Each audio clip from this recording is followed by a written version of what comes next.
Well, I think Pat must have announced somewhere this past week that I was going to be giving the talk today.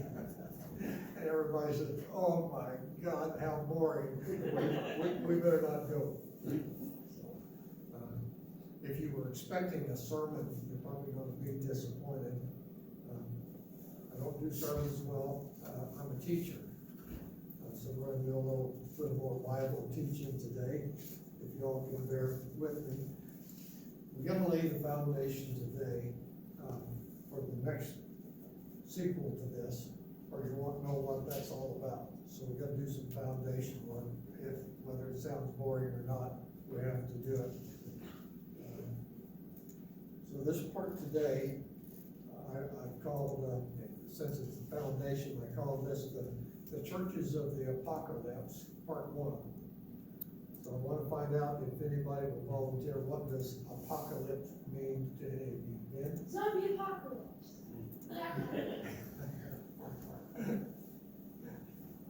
Anybody else volunteer what apocalypse actually means to you when you think about it? Nope. Joe? Kind of an end to, or the Kind of an end culmination of a lot of things coming together. coming together. Well, I was thinking about, oh, that's total disaster time or catastrophe time. If we associate the bad things with that, kind of like market took on a different meaning over the years. Probably y'all didn't bring your Bible, so if we can get Hannah to help us. Those of you who did bring your Bible, I'm going to ask you to do something. Please turn to the book in your Bible called the Apocalypse. What page is that on? 384. Got you off guard, didn't you? Cynthia, do you have the book of the Apocalypse in? I do not. I threw Hannah a curve too. Well, in that case, let's just turn to Revelation. And when you get to Revelation, the very first chapter there, open it up to chapter 1. And the title you see there is it probably says the Revelation to John. Okay?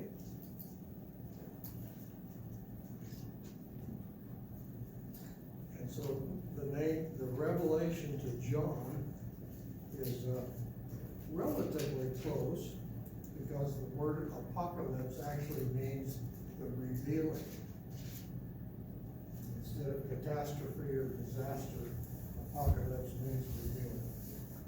So Jesus is going to reveal a whole bunch of stuff to the Apostle John. All right? And so we do call it the Revelation, but it actually means the revealing, and Jesus is going to reveal some things. Now specifically, we're going to talk about the 7 churches, the little letters to the 7 churches that are mentioned in this book. Now there's 2 schools of thought, and that's why we're going to spend time today talking about this for the upcoming message, the actual message.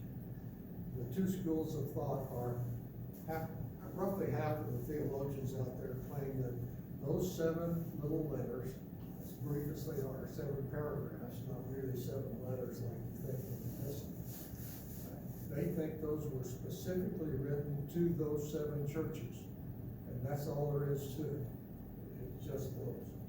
But the other group of us, almost another 50% of us, believe there's a lot more to it than just 7 little letters or 7 little paragraphs to 7 little churches in Asia. And so that's why we're going to talk about it, because I'm one of those that believe there's a lot more to this than just those 7 specific churches. So if you have your Bible open now, look at chapter 1, verse 3, and this is where we're going to start. And he's got it up there for you. Okay, and verse 3 said, "Blessed is the one who reads aloud the words of this prophecy, and blessed are those who hear and who keep what is written, for the time is near." Okay, pick up on one little word there. prophecy.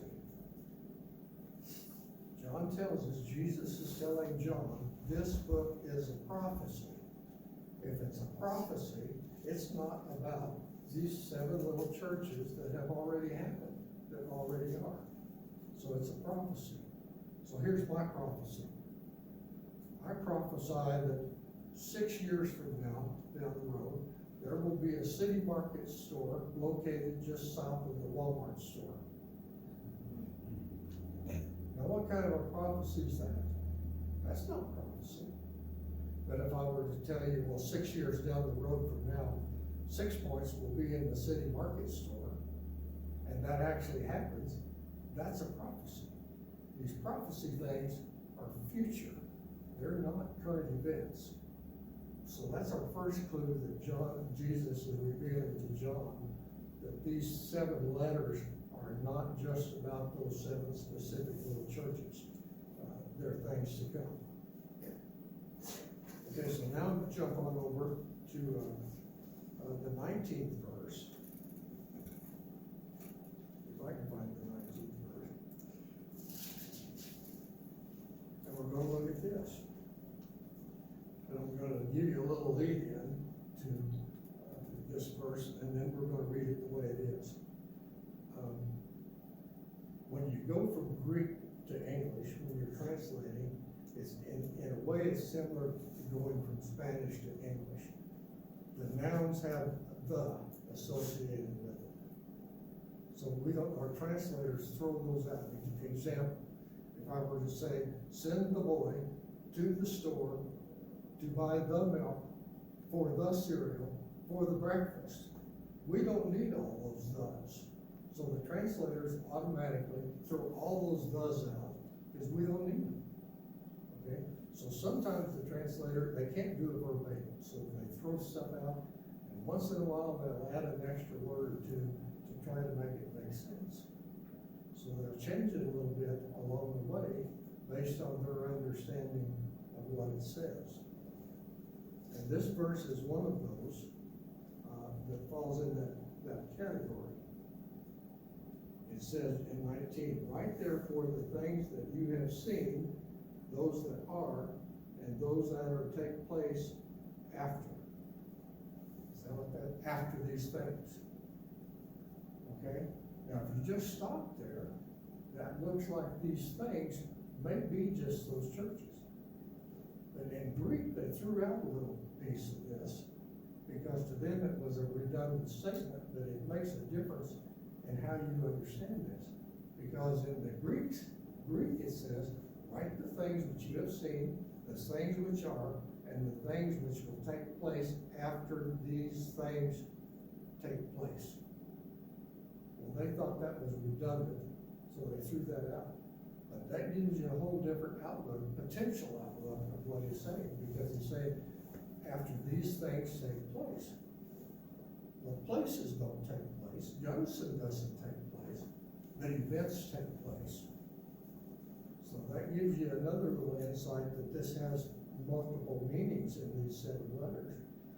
You with me? Because events take place.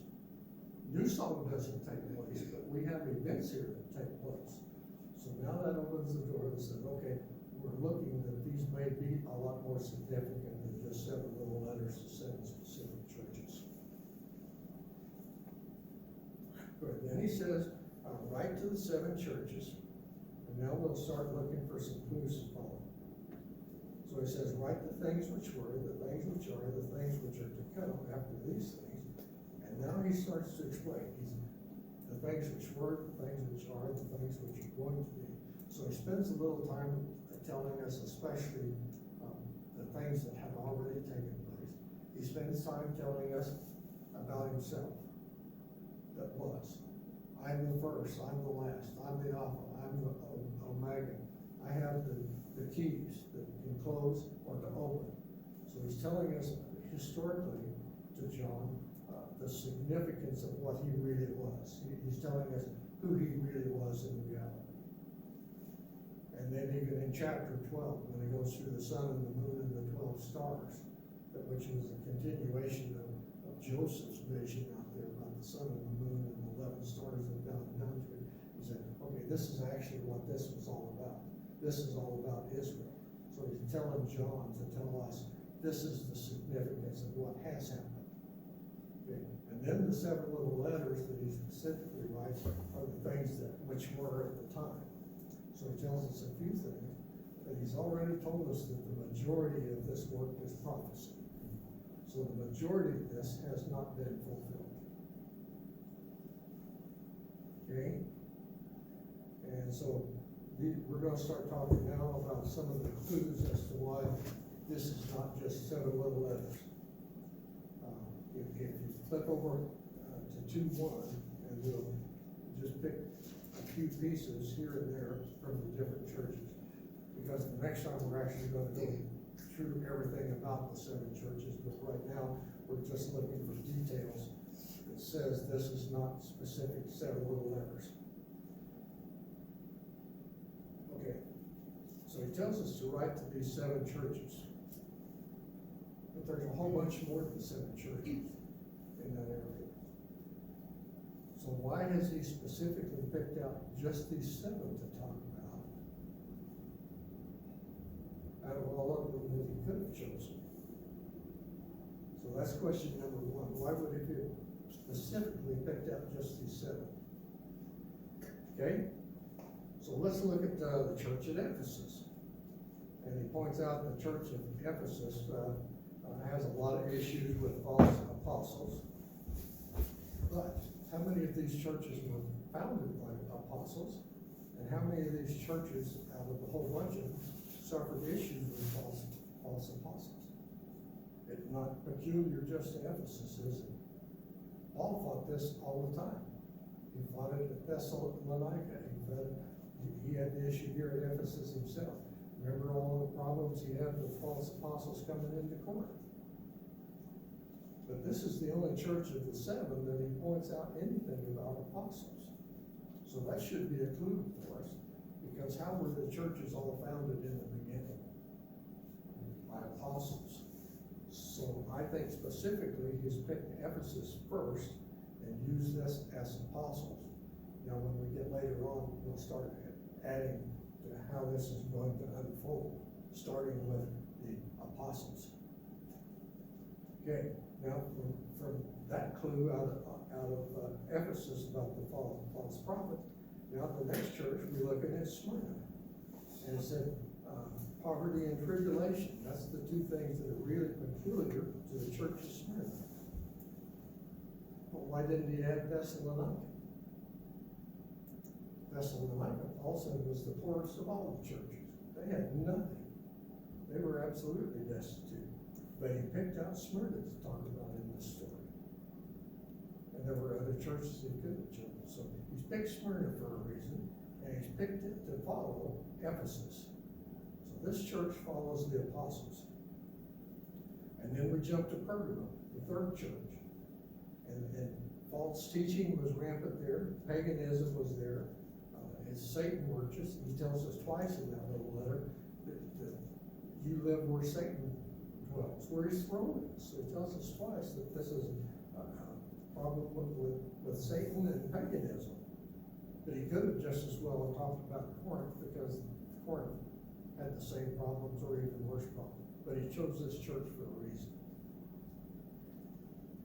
And then we go to Thyatira. And he said, you tolerate Jezebel. They have sexual immorality. They're offering foods to idols, etc. But Corinth was doing the same thing. But he didn't choose Corinth. He chose to talk about Thyatira. Okay. The next church then is Sardis. He said, this church has works, but the people are dead. Well, all the churches have works. Every one of those churches has works of some kind at that point in time. They weren't sitting back doing nothing. They were all doing something, trying to witness, or they were collecting money to send back to the church in Jerusalem that was in so much trouble. So this has to be more than just the church of Sardis is talking about.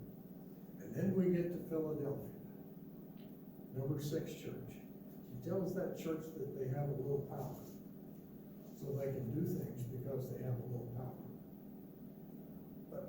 those churches have a little power because every one of the churches were founded by the apostles. And if you remember in those days, the laying on of the hands, appointing the elders, etc., all of those churches were spirit-filled and had power. But that's the one thing he talks about this church that he hasn't mentioned about any of the other churches. They have a little power. But then he says, I'll keep you from the hour of testing. But that church was destroyed.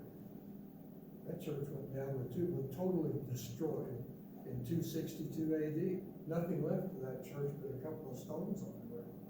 So he didn't keep that church, that specific church, from the hour of testing, did he? But he said he would. So we have to be talking about something still future from that church, because that church disappeared. And then finally he gets up to the last of the little churches, and that's the Laodicea church. And he tells they're just lukewarm. He said, I wish you were hot or cold, either one, because I could do something with you. But since you're just lukewarm, I'll spit you out. You're doing nothing. But Crete was a worse church than that. Remember, he says there are a bunch of lazy beasts in Crete.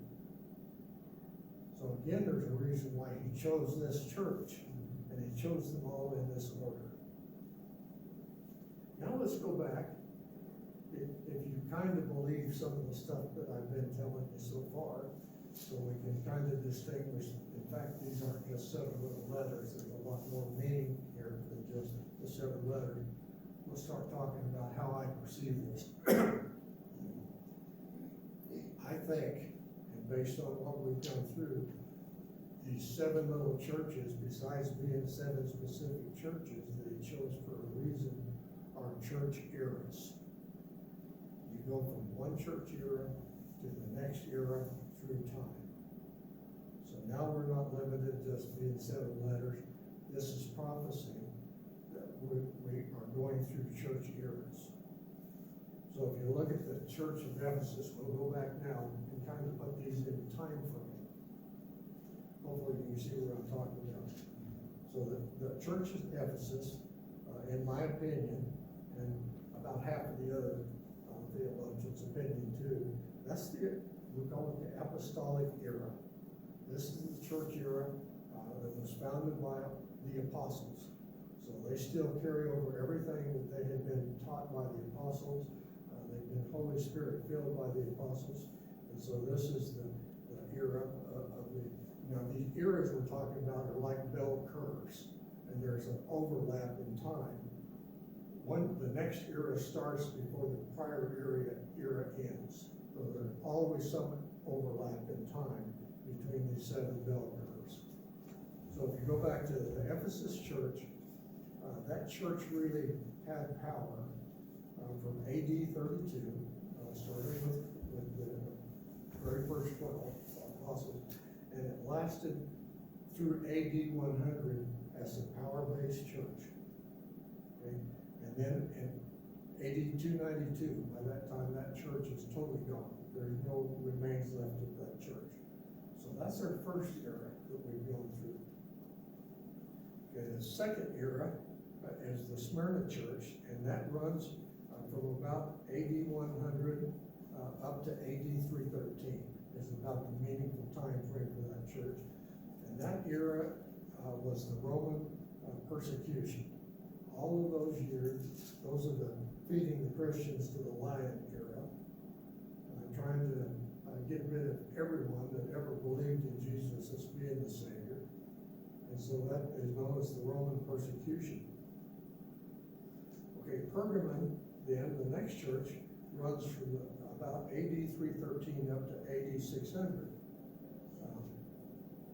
And it's consumed, it and the next church together compose about the same combined time frame, because that, if you remember your history book, that period of time is known as the Dark Ages. So next message we'll talk about how the dark ages, we'll see the Dark Ages showing up in this church. And the Dark Ages, if you remember, ran from about 476 all the way up to 1492 with our buddy Columbus. So the Dark Ages consumed both of these churches in terms of time. There's just a few different things in that Dark Age era. are a little different.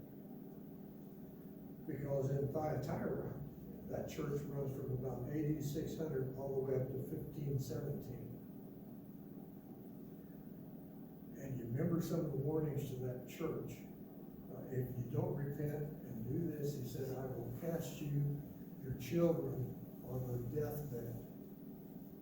And remember, a little thing called the Black Plague ran from 1330 up to 1350 and destroyed millions of lives. And you can see that when you talk about what he's going to do to that church, where he said, I will cast you on the deathbed. All right? And then in Sardis runs from 1517. It's a good beginning date for the Sardis church. It ran essentially from 1517 up to 1648.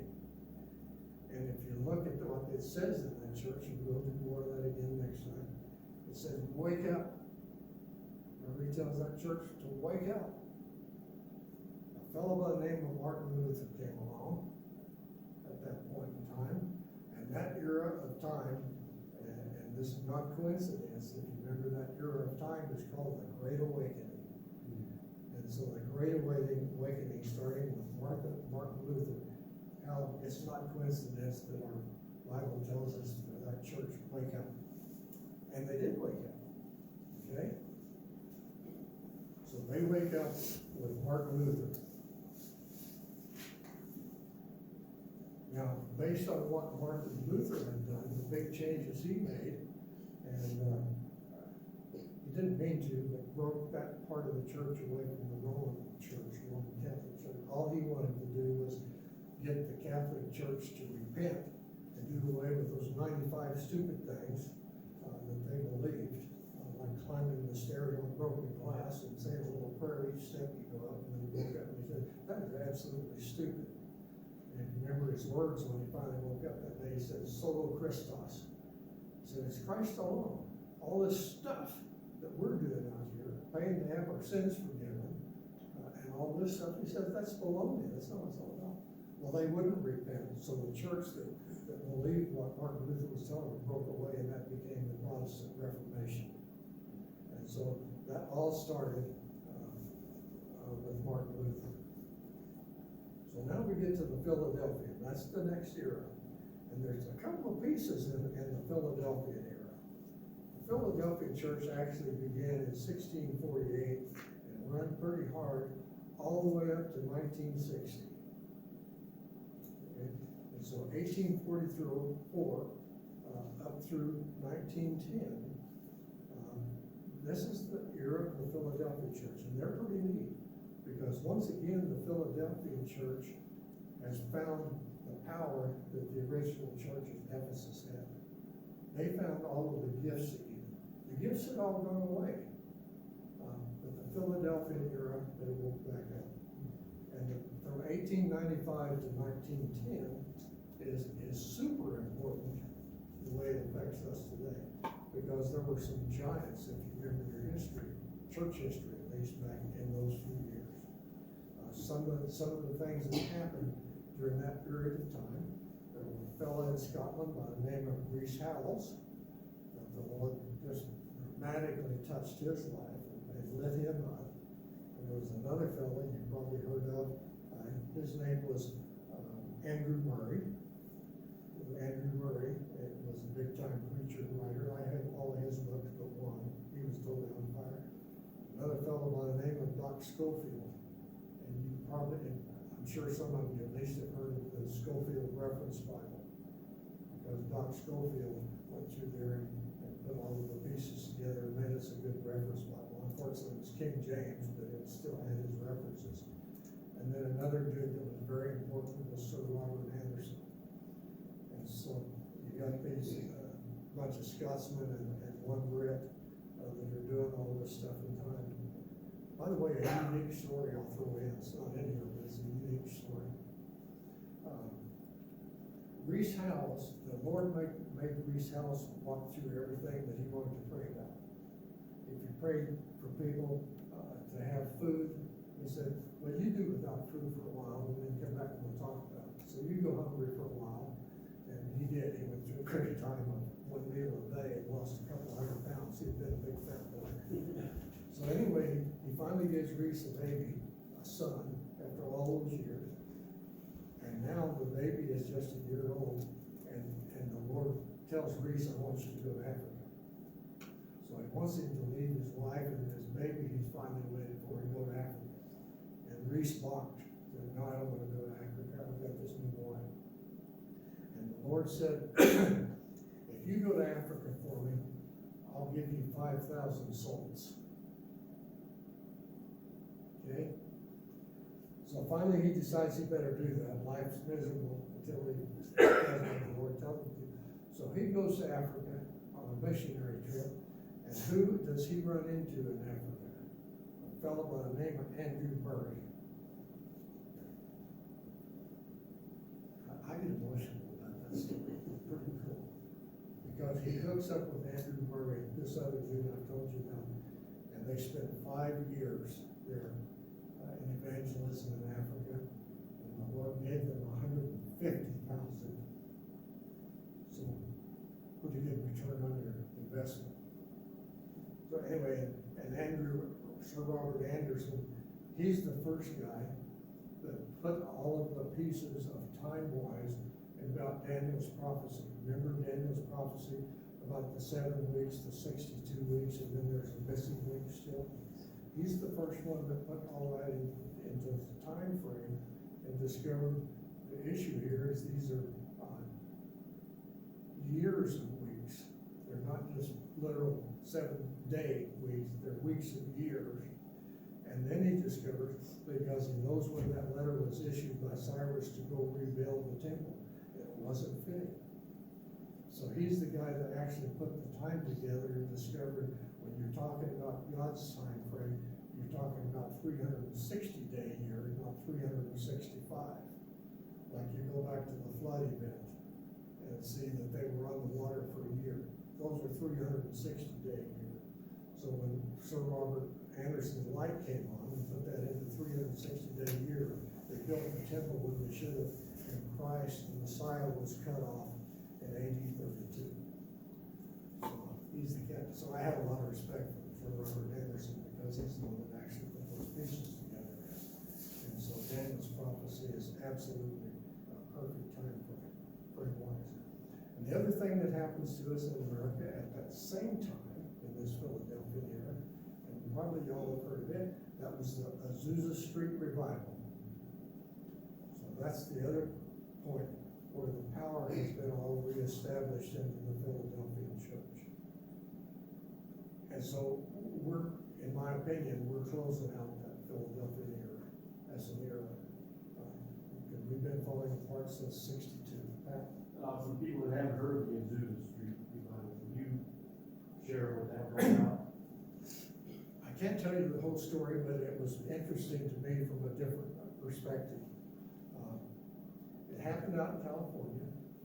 What's that guy that founded the Demas Shakarian. Demas Shakarian? He couldn't speak English, so this is how this starts. Demas Shakarian, he's an Armenian. Right? He and his family have come to the United States. This is about 1905. They've landed in California. I don't remember now if it's LA or whether it's San Fran. But they're walking down the street and don't speak a word of English, but they walk by this church on Azusa Street, and everybody has been filled with the Spirit in that church. And so everybody's in there praying, and some people are praying in tongues. Okay? So here he is out here on the street, and he hears the people, the voices coming from the church, and they're speaking his language. So one of those tongues was his language, Armenian. And so he said, this is where we belong. So he takes his whole family and they join up with that. Well, that's where the power has begun in California on the Azusa Street Revival, because everybody was being Spirit-filled. Another guy, I don't have one here in the notes, was John Wesley himself. If you remember the John Wesley story. He was a lit-up preacher during this era too. And he got in a lot of trouble because he would be preaching a message and people would start getting filled with the Spirit. The tongues being one of the things in those days. And he got being accused of heresy. you're coming over here and doing all this false teaching to all these people, and these people are buying this false doctrine. He said, I'm not doing any of this, I'm just preaching to them in English. God's doing this, don't blame me for it, blame God. He did it. So that was that generation where the power all came back to us. But since about 62, we've been willing. And we took God out of church and then blamed God for not answering everybody's prayers. Wondering why people are running around mass killing what we told them to believe. So that's actually the beginning of the Laodicea era. Yeah. Is that roughly the time they took the Bible out of school? At the same, essentially the same time. A lot of bad stuff happens essentially starting in 62. Prayer's gone, Bible's out, they want to shoot down the Pledge of Allegiance, and they would start to modify the Constitution to make it say whatever we want to say, like Ginsburg claims. Right, Roy? Right. So everything began to fall apart, and it's getting progressively worse. And the people don't want to come to church anymore, they don't want to hear this. And so when you think about it, today, we can convert it all the way back to the last 2 chapters out of Deuteronomy. Remember what God told them? He said, I'm gonna take you into this land, I'm gonna give you this prosperous land. But when you become prosperous, you won't need me. Well, that's the way people are today. They have lots of money, they can do the things they want to do, they don't have to rely on God anymore. Someday they may fall. I made this claim one time that how good I was without God. I did all of this on my own. God said, I did this for you. What are you talking about? And so crash time, and then I had to wake up and start over. Because God was doing all of those things for me. Roy and I both share that kind of, Roy did the same thing. Oh, I'm good. I did all of this. So, we're into that, and I call that the apostasy era. The Laodicean church, when you look at it, that's really apostasy. Now think about what Paul said, a little comment Paul made in a different book. He said, you won't see the abomination, the man of desolation, is won't sell him, won't see him unless the apostasy comes first. And so apostasy actually means falling away. So the church ever since about 62, the Beatles came along at that same time, Ben, and changing all the music up. Now, throwing in another tidbit that wasn't in here, when you think about music, originally, who was the master of music? Who was the head musician back when? Person? Lucifer. Lucifer was the head musician, and the easy way to bring people down is get people into the music, bad music. Good music is wonderful. It's one of those things just like a TV set. Music can either really bring you closer to the Lord, or it can drag you totally down into like a TV set. The TV set itself is neither bad nor good, but what we do with it can be either bad or good. Nuclear power is another one. It can be really bad, or it can be very useful. So that's kind of where we are, and what I wanted to talk to you about today, because one more little piece. Now that we're through this, I told you to begin with, there are essentially 2 groups of people. The ones that said these are just 7 letters, and then there's those of us who believe that these are also 7 eras. But the next piece, and we'll talk about that next time, I think every church that has ever been will find itself in one of these 7 churches. And that's what we're going to go next time. Which church are we going to be? Are we going to be Laodiceans? Or are we going to be Philadelphians? I want us to be Philadelphians. Like I said, the Philadelphian church was the church that actually woke up, and the apostolic era returned with power. We can't do anything without the power of just playing church if we don't have God's power in our lives. So that's where I want to go with this next time, is to take us through which church are we. So we'll look into the details of each of these letters, of their good things, their bad things, their ugly things. And we'll talk about the Nicolaitans next time too. And determine, I hope we can determine which church we're going to be. Hope that didn't bore you totally with that. Thank you very much. Good stuff.